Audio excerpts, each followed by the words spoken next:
ආයුබෝවන් සුබ දවසක් සියලු දෙනාට. අද මම ළඟ තියෙනවා ටිකක් වෙනස් දෙයක්. සමහරක් අය දන්නවා ඇති, නොදන්න අයටත් එක්ක තමයි මේ අද මේ වීඩියෝ එක කරන්නේ. ඉතින් මේ තියෙන්නේ 3D මොඩල් එකක්, assemble කරන assemble kit එකක්. එතකොට මේ ගොඩක් අයට නොදන්නවා ඇති මේ assemble kit කියන එක මොකක්ද කියන එක.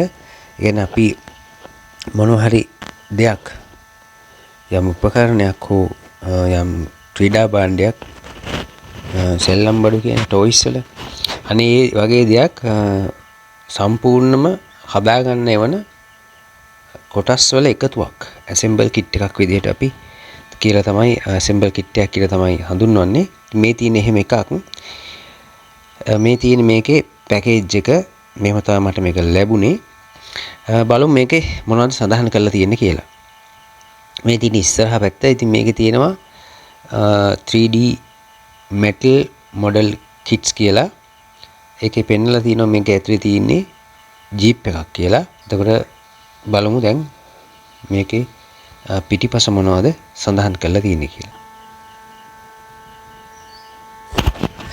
ඒ වගේම මේකේ මෙන්න මෙතන මේකේ ස්කේල් එක සඳහන් කරලා තියෙනවා.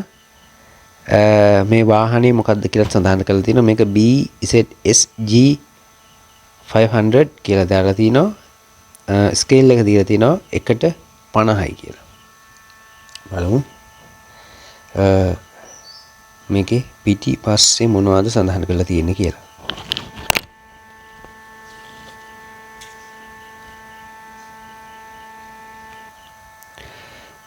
මේ තියෙන්නේ මේකේ පිටුපස සඳහන් වෙන්නේ මේක ඇතුලේ තියෙන පැකේජ් එකේ මොනවද තියෙන්නේ කියලා. මේක පෙන්නලා තියෙනවා මෙටල් ෂීට් 3ක් තියෙනවා කියලා ඇතුලේ. ඊට පස්සේ මෙතන පෙන්නලා තියෙනවා මේක assemble කරන විදිහ කොහොමද කියලා. මේක lock system එකකට යන්නේ. ඒ වගේම මේගොල්ලොන්ගේ details, ඒගොල්ලොන්ගේ website details මෙතන දාලා තිනවා. ඊට පස්සේ මෙතන warning එකක් දීලා තිනවා මේක ඉක්මනින් damage වෙනවා කියලා මොනවා හරි බරපතල විදිහට වැදුනොත් හරි. ඒ කියන්නේ නැවෙන්න ඉඩ තියෙනවා කියලා තමයි මේ කියලා තියෙන්නේ. මේක metal නිසා. අපි දැන් බලමු මේක ඇතුලේ මොනවද තියෙන්නේ කියලා. ඒ වගේම මෙන්න මේ පැකේජ් එක ඕපන් කරන්න මෙන්න මෙතන line එක දීලා තිබ්බා. ඉතින් එතකොට මම මේ පැකේජ් එක මෙතනින් කල්ලා ඕපන් කරලා තියෙන්නේ. ඒ නිසා මම දැන් ඇතුලේ තියෙච්ච පැකේජ් එක අරගෙන පෙන්නන්නම්. හොඳයි යාළුවනේ, මේ තියෙන්නේ මේ පැකේජ් එක ඇතුලේ තිබුණු දේවල්. එකක් තමයි user manual එකක් තියෙනවා. ඊළඟට මෙන්න මේ කියන metal plate 3 අපිට හම්බෙලා තියෙනවා. දැන් බලමු ඉස්සෙල්ලාම මොනවාද user manual එකේ කියලා තියෙන්නේ කියලා. මම දැන් user manual එක open කරගන්නවා. ඒක තියෙන්නේ පොඩි පොතක් විදිහට නමලා.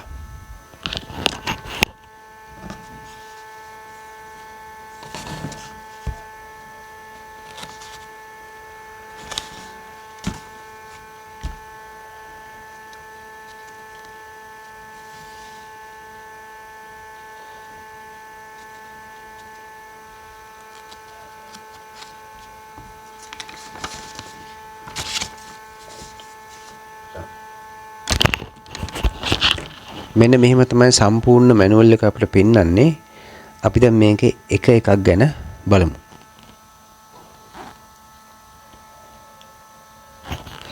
මුලින්ම අපිට දීලා තියෙනවා මේ මෙටල් ෂීට් 3 ඩයග්‍රෑම් 3ක් මේ තින්නේ.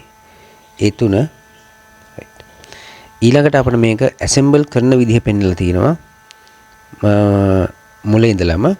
ඒ වගේම මේ හැම කොටසක්ම අංක කරලා තිනවා. ඔයාලට පේනවා ඇති මේ ඉලක්කම් යොදලා තිනවා. මේ ඉලක්කම් මේ මෙටල් කිට් එකේ මේ මෙටල් ෂීට් එකේ පවා මේගොල්ලෝ සඳහන් කරලා එවලා තිනවා. හැම තැනම මේවට අදාළ අංකය. ඊළඟට මේක හදන්න පාවිච්චි කරන්න ටූල් දෙකක් මේගොල්ලෝ රෙකමන්ඩ් කරලා තිනවා. මේ පුංචි කතුරක් සහ පුංචි අඬුවක්. ඒ දෙක ඕන කියලා පෙන්නලා තිනවා. දැන් බලමු අපිට පළවෙනි අංකයේ විදිහට දීලා තියෙන එක තමයි මෙතන පෙන්නන්නේ.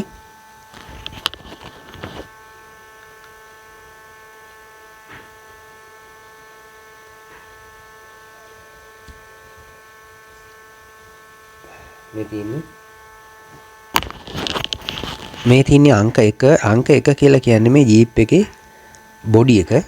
එතකොට ඒ බොඩි එක ඇසෙම්බල් කරන විදිහ මෙන්න මෙහෙම පෙන්නලා තිනවා. පියවරෙන් පියවර.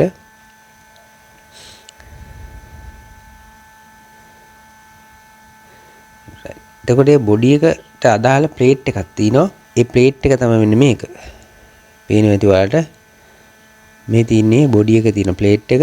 ඉතින් මේකෙන් මේක වෙන් කර ගන්න ඕනේ. මේකේ බොඩි එක විතරක් නෙමෙයි තවත් කුඩා කොටස් ගොඩාක් තියෙනවා. මේ බොඩි එක ඇතුලේ බොඩි ප්ලේට් එක ඇතුලේ ඩිසයින් කරලා. ඉතින් ඒවා හිමීට ගලව ගන්න ඕනේ. බොහොම හිමීට කරන්න ඕන වැඩක්. ඉවසීමෙන් කරන්න ඕන වැඩක්. සැලකිය යුතු වෙලාවක් යනවා. ඉතින් මම අර මෙටල් ෂීට් තුනෙන් එකක් හිමීට ඒ විදිහට ගලව ගත්තා බොඩි එක තියෙන එක. දැන් මේ තියෙන්නේ ඒ බොඩි එක තිබිච්ච මෙටල් ප්ලේට් එක. මම එකෙන් බොඩි එක ගලවලා ඉවත් කරගෙන තියෙන්නේ.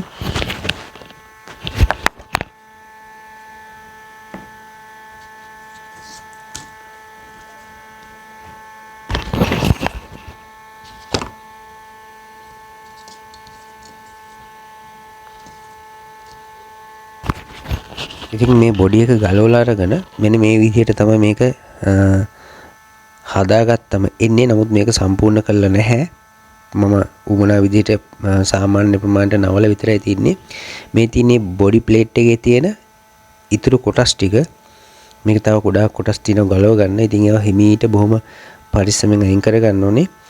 මේක ගොඩක් වෙලා යන වැඩක්. ඒ හින්දා මේක ටික ටික කරගෙන යන්න ඕනේ. වීඩියෝ එකට සැලකිය යුතු වෙලාවක් යයි. බලමු මේක ඉදිරියට කරගන්නේ කොහොමද කියලා. දැන් මේ තියෙන්නේ මේ පාර්ට්ස් ගලවලා ඉවත් කරගත්ත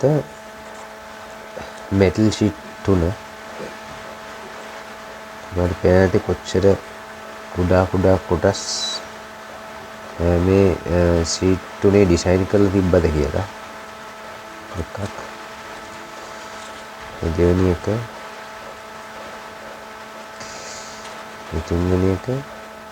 දැන් බලමු අපේ මොඩල් එක කොහොමද කරලා තියෙන්නේ කියලා.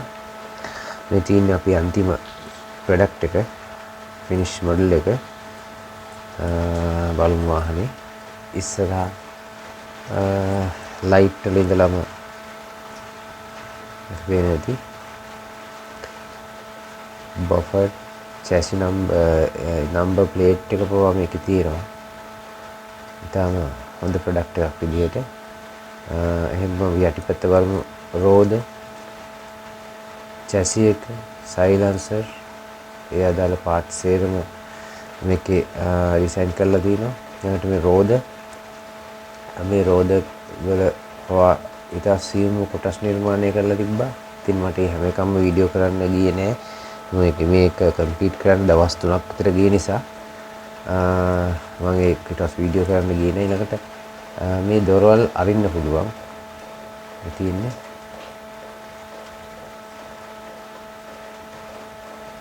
ඇතුළ ෂීට් ඩිසයින් කරලා තියෙනවා.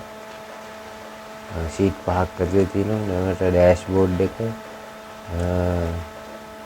ඊට පස්සේ මෙතන ස්ටියරින් වීල් තියෙනවා.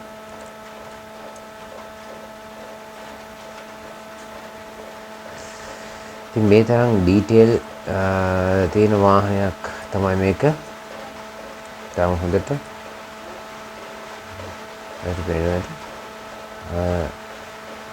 1:50 ස්කේල් එකෙන් මේක කරලා තියෙන්නේ. හරි හොඳයි. මේ සයිඩ් මිරර්ස් තියෙනවා. සයිඩ් කරනවා කියන්ට මේ ඩෝර් වල ලොක්ස් පවා තියෙනවා. තියෙන්නේ සේරම දේවල්. ඊට ස්පෙයා වීල් එක මේ විදිහට බොහොම ෆුල් ඩීටේල් සහිතව කරපු වාහනයක්. මේක ඇතුළට මේ හදලා දාපු කඩදාසි මිනිස්සු දෙන්නේ දාලා තින්නේ. ඉතින් මේ වගේ මොඩල් එකක් කරලා තියෙනක හරි වටිනවා. ඒක අපිට වෙන්නේ. මෙන්න මෙහෙම තමයි මේ මොඩල් එක කම්ප්ලීට් කරගත්තේ. ඉතින් මේ වීඩියෝ එක බැලුවට බොහොම ස්තුතියි ඔයාලට. ඇත්තටම මේක වටිනවා මේ සාමාන්‍යයෙන් මේක රෙකමන්ඩ් කරලා තියෙන්නේ අවුරුදු 14න් ඉහළ ළමයින්ට වැඩි කට්ටියට මේක මේ ඇසෙම්බල් කරන එක රෙකමන්ඩ් කරලා තියෙන්නේ. මොකද මේ වැඩේ බොහොම මේ හිත එක තැනක තියන් ඉවසීමෙන් කරන්න ඕන වැඩක් නිසා ඒක හරි වටින වැඩක්. මේ වගේ කිට් එකක් හදන එක ඔයාලත් පුළුවන් නම් මේ වගේ මොඩල් එකක් අරගෙන try කරලා හදලා බලන්න. එහෙනම් මේ වීඩියෝ එක මෙතන නවත්තනවා. ඔයාලට සුබ දවසක්. ආයුබෝවන්.